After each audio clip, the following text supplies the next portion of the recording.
Hey there, my name is Dawn. Welcome to Gulf Coast October. Until I was about 13 years old, I lived on the Mississippi Gulf Coast.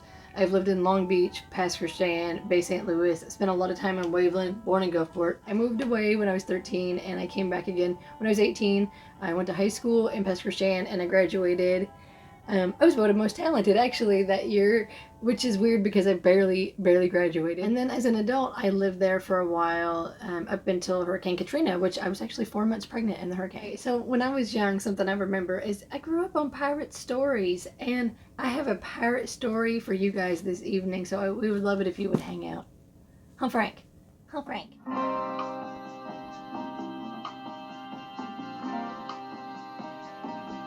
Some of my fondest memories of my childhood are along the beaches of the Mississippi Gulf Coast. I spent a lot of time there. My mother and I, when I was a little girl, we would go gigging at night. It used to terrify my grandparents. They would see us, me and my mom, out there. If you ever saw a lady with her little bitty girl out in the beach back in the early 80s, Long Beach and Pass Christian, it very likely could have been me and my mom. One of my jobs was to carry the bag filled with soft-shell crabs above the water, because if they get wet, they get hard again and you get your butt popped. Sometimes I was also responsible for keeping the lantern above the water, and then my mom and I would come home and she would fry literally a mess of soft-shell crabs. I definitely remember that. It's a very cool memory. Not all little girls have that memory of their childhood. I used to beachcomb. I loved to go beachcomb, and I would sit out and I would stare out over the water. But I would beachcomb and I would come home and I would line up my treasures in rows, kind of like how people do after they go trick-or-treating. In the morning time, my mom used to drive me from Long Beach to Pass Christian to drop me off with my grandparents, and then she would drive to Gulfport to work, and then my grandparents would drive me back to Long Beach, and we would drive up and down the beach, and I saw that sunrise thousands of times, I bet you. And my name is Dawn, and so I always felt a connection to that.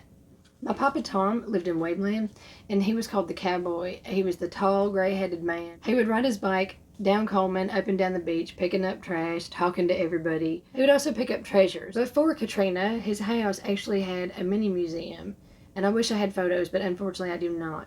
But of all the interesting things he would find on his beachcombings, Mardi Gras beads, underwear, sometimes sunglasses, photos. He was so recognized within the community for this that he was even in the newspaper once, and they gave him an award for it. I wish I had that too.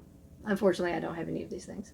I used to love staring out over the Gulf of Mexico and thinking about the pirates. I would hear these stories about them. I always would imagine from the scene The Goonies when the Inferno comes coasting out, except without all the big rocks, because the Gulf of Mexico doesn't have that. A while ago, I learned a little bit more about a ghost story that takes place along the Mississippi Gulf Coast, more specifically Pitcher's Point, which is located right on the Long Beach Pass Christian border. I used to live really close to this place. According to Pitcher Point on Facebook, which is a band, I think, and they have a Facebook page, and this is when I was researching, I found this from 2015. Captain Cleytus Pitcher was an English pirate privateer who sailed the waters of the Gulf from the late 1700s to the very early 1800s. The captain had supposedly buried a large amount of treasure somewhere around what is now known as Pitcher Point. And they have the coordinates on here. I have the links for everything that I talk about in the description, and some other things in the description as well. Their band was playing, and that was a thing for the band. All right, I'm gonna move over. I'm gonna put that right here. There's really not a whole lot of information about this to be found. It wasn't until I got my hands on a book that was written in 1997 that I actually learned about the curse of Captain Pirate Cleytus Pitcher. Let's go over to Dawn, who is in the cemetery sitting next to a yucca plant. This book is called Bay St. Louis, discovered by Dan Ellis, and I'm going to be reading from page 12, The Pirates. Another flag had fluttered both ashore as well as throughout the waters along the Gulf Coast. It was the flag of the pirates. There was the pirate Captain Pitcher and the infamous Lafitte brothers, who scurried throughout all of the water inlets from Grand Isle in Louisiana to the Mississippi Barrier Islands. Several of the Lafitte's kin remained ashore to settle along the villages of the coast. Then, too, there was the king pirate of the Honey Swamp Island, the ignoble Pierre Ramon. Captain Pitcher had established a hideout between what is now Pass Christian and the western edge of Long Beach. This is referred to as Pitcher's Point. During his many voyages, all of the crewmen learned to despise him. He had a tree house built high into the branches of a tall oak. When ashore, the pirate would hike up a rope ladder to his tree house to sleep. He made it a habit not to mingle with his men. However, one day he had taken extra liberties in confronting a Native American wench who belonged to one of his crew members. After falling asleep, the crew placed dry brush all around the base of the tree and set it afire. Pitcher realized he could not escape. He bellowed out profanities among all of the men and cursed all the land around him with prophetic death and tragedy. Over the centuries, the Gulf Coast has suffered more than its share of killer storms and tornadoes. As reported by Kat Bergeron of the Sun Herald newspaper, on the very same spot where Captain Pitcher's treehouse was planted, a motel, a retreat home, a magnificent mansion called Mount Vernon, and even a housing subdivision have become casualties to the curse. Since then, many killer storms and unwarranted fires have raged havoc and destruction even upon the neighboring areas adjoining Pitcher's Point. So that's wild, okay? So Captain Cleytus Pitcher the pirate cursed the land.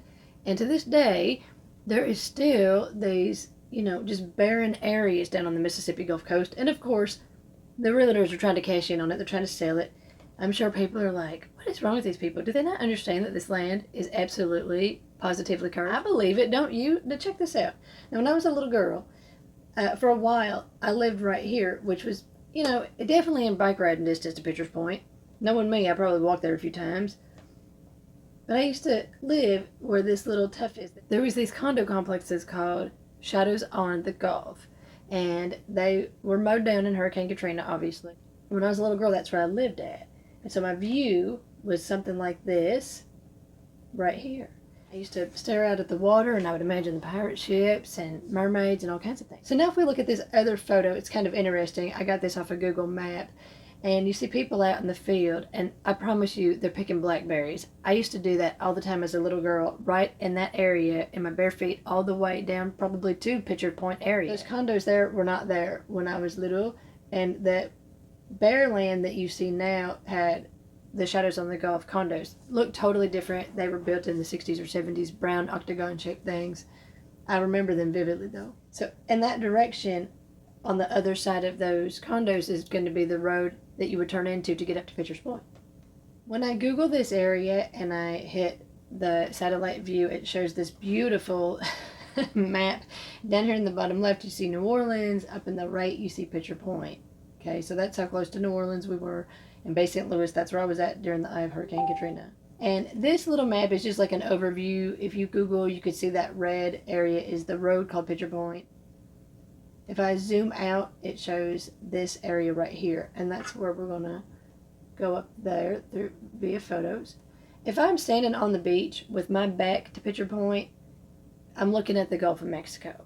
If I turn around to where Pitcher Point is inland, I'm looking at bushes. This is looking inland. This was just 4 months ago from the time I'm filming this. I still see slabs of driveway. There's not a neighborhood there, but there used to be. I remember the neighborhood that used to be there. Still pretty barren. And if you're wondering when the last time a hurricane hit, I'm not sure, but I'm going to get to that in just a second. But this neighborhood is not the only thing that succumbed to the curse of Pirate Pitcher, right? This is Pirate Avenue. We continue on, and here we are at Pitcher Point. It's inland just a little bit, definitely in walking distance. That's Treasure Street. Aren't these names adorable?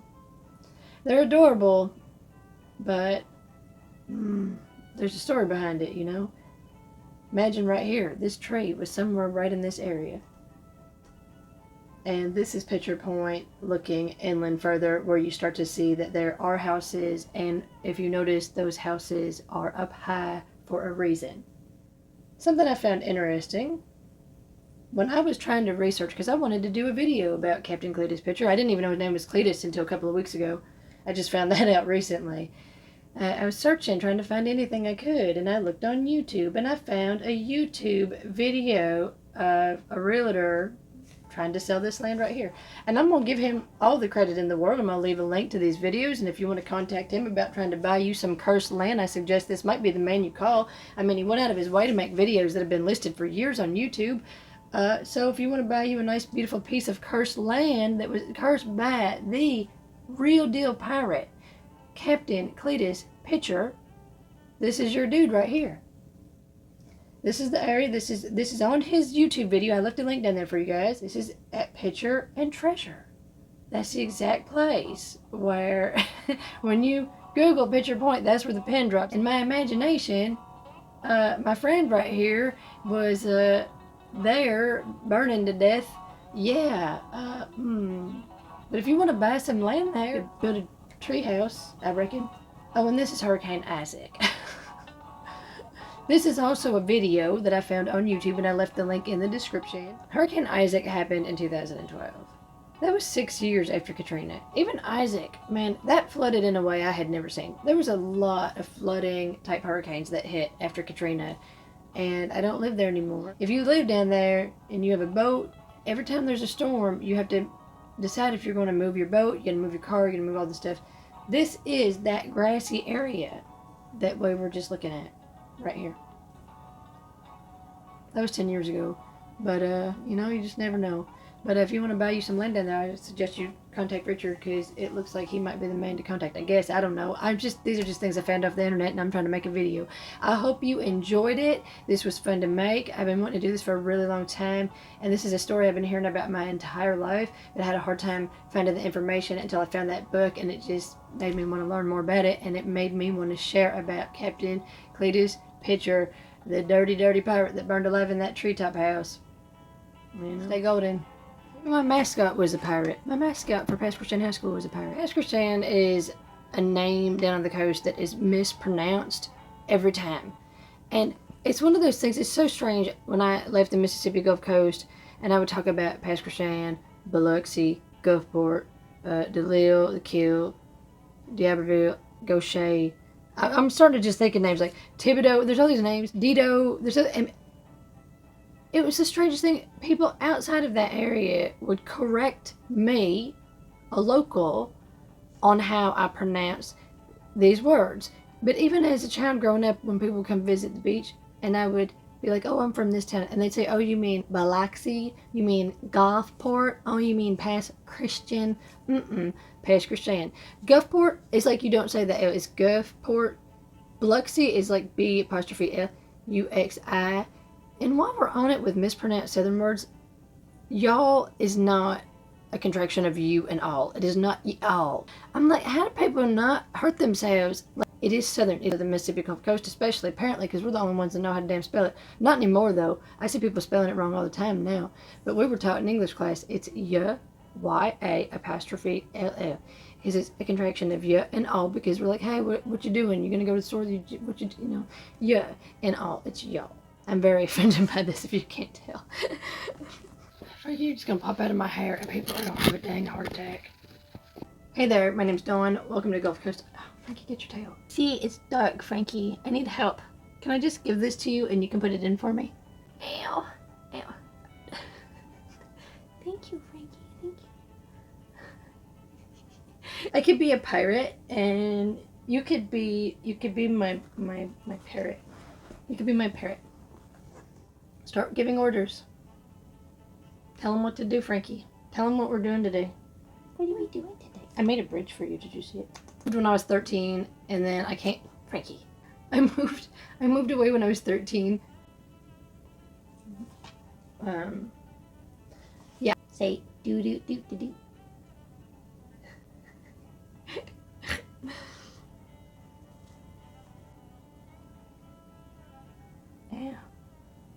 Frankie. No, really.